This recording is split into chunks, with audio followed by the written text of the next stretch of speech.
I found the idea of creating abundance a lot more powerful, inspiring and empowering as compared to the idea of eradicating poverty. And my 10 months traveling through the tribal belts, they helped me understand the building blocks, or within the limitations of my understanding, the building blocks of a resilient community that by my definition was living abundantly. And the three building blocks are, the first one is self-reliance with respect to the most basic needs.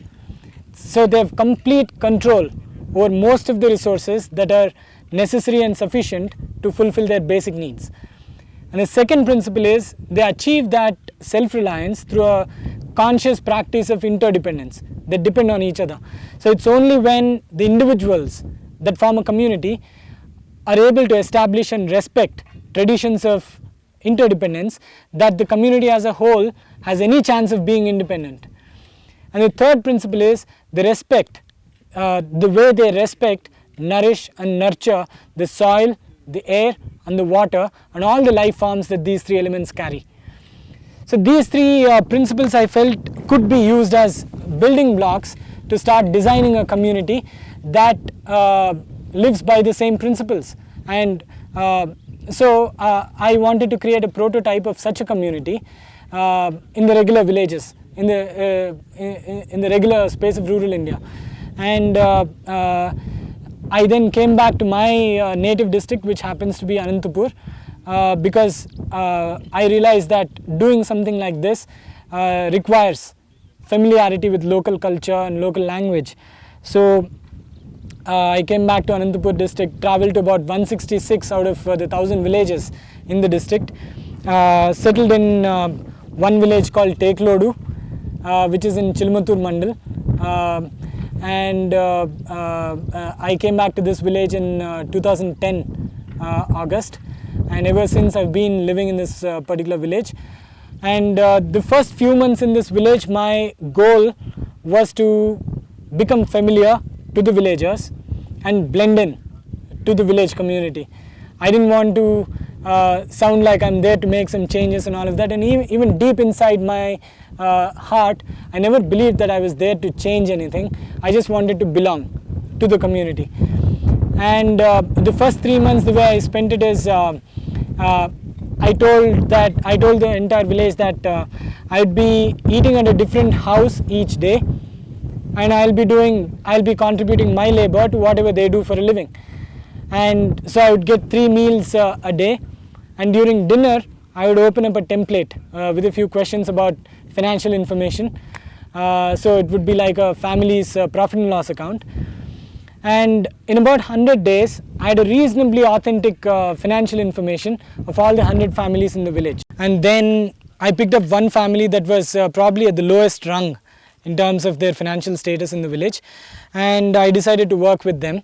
They were about to migrate to Bangalore or Bagipalli, which is close by. And I pleaded with them, saying that they should give me 1 year, a chance for 1 year to work with them, and if possible we could just turn around their farm, and if that happens, it's great, they don't have to migrate. If that doesn't happen, great, they can migrate.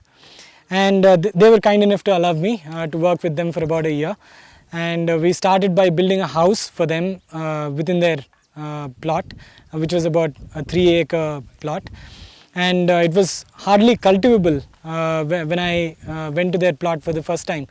So the next 7 months, me, the man, the farmer and his wife, just the 3 of us, we kind of worked on that plot and made 8 terraces on that piece of land of 3 acres. And once the terraces were ready, we grew maize, then we brought cows, the cows started yielding milk, the milk went to the market, and their economic cycle began. And it was not just, so they used to earn about 7,000 rupees per annum earlier. Now suddenly they were making close to about 15 to 18,000 rupees a month. So that was a quantum leap in terms of their domestic economy. But what I also realized is they were enjoying a certain sense of autonomy. They were growing all of the food they were eating, and they had started generating all the electricity they needed.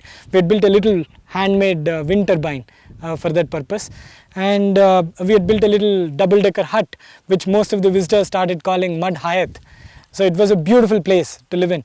So they gradually started demonstrating what the idea of abundance was theoretically in my head. And just then the thought occurred to me that why don't we build a community now? We've worked on one unit of abundance, which is one family. Now why don't we do it at a community level? And at that time, I remembered two lessons that I had learned in the couple of years that I had spent in the village by the time. Those two lessons were that people did not like being preached. So they did not like preachers. And the second thing is the power of a good example. You don't have to work on scale. You don't have to work on, consciously work on scaling your work up. If you set up a good example, scale is a favorable consequence. It just happens on its own. So based on these two learnings, what I decided to do was, instead of confronting the existing system in the village, we wanted to set up a new village which demonstrated the new possibility. So we wanted to be the change, in the famous words of Gandhiji. So we used our savings. My wife sold her business in Bangalore. So we bought about 12.5 acres of land within the same panchayat. And I went back to the village and told the villagers, look, my goal is to build the kind of village where our forefathers would love to live. So we'll build a village which will demonstrate a great sense of community. The whole village will live like one family. It sounded very utopian, but it also sounded very possible because I had seen such communities, and I really wanted to demonstrate something like that. So I went back to the village and told that this is what I want to do. Anybody who wants to come and work with me and set up such a village will become owners of the land along with us. We disown that land, in the sense that we don't claim to be the owners of that land anymore. We had the money, we bought the land, we want to share the ownership rights with everybody. So then 12 families came forward. They wanted to build that village, they owned up that dream. Then there was just one condition that I told them. They had to demonstrate their commitment to the goal. And the only way to do that is by fulfilling a very tough condition. And that is Shramdan for 6 months. Hard labor for 6 months without any wage. No wages. So that meant that they had to spend all of those 6 months working for a dream that they haven't even begun to imagine completely, and they would have to contribute their labor towards that. So they committed to that. And in the first 6 months of Shramdan, what we managed to do was we dug out about 8 ponds which could collectively harvest about 17 lakh liters of rainwater. And the moment we finished digging those 8 ponds, it rained like a miracle, and all of the ponds and the trenches that we had dug up in the 6 months got filled up with water. We went mad looking at all of those, and we suddenly became a tourist spot in the area, because villagers started coming to see how we had collected all the rainwater. And once that happened, we started building a visitor center without a single drop of cement in it. We built it with earth bags, which is just mud, earth, rice husk filled into recycled cement bags or rice bags and things like that. We stacked them up, made walls, built our house, and that's where all the 12 families started living together. And we started this in 2014 June. Now it is July 2016. Now we've become food secure. We grow most of the food that we eat. Last year's rains, we harvested close to about 2.1 crore liters of rainwater. So we're water secure, we're food secure, we're connected to the world in terms of information. We have a Wi-Fi in this remote place through line-of-sight technology.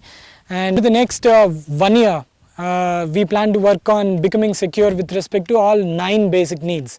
So the first, let me list down all the 9 basic needs for you guys.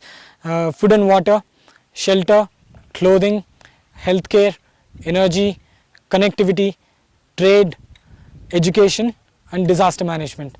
So we are secure in terms of 4 or 5 by now. We are building right now. We are becoming resilient in terms of our shelter now.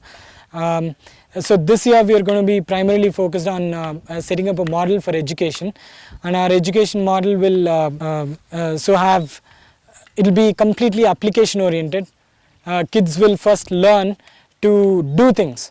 So they'll get their hands dirty, and the moment they become ready to ask questions is when they're put in a classroom. So they'll be doing things most of the time,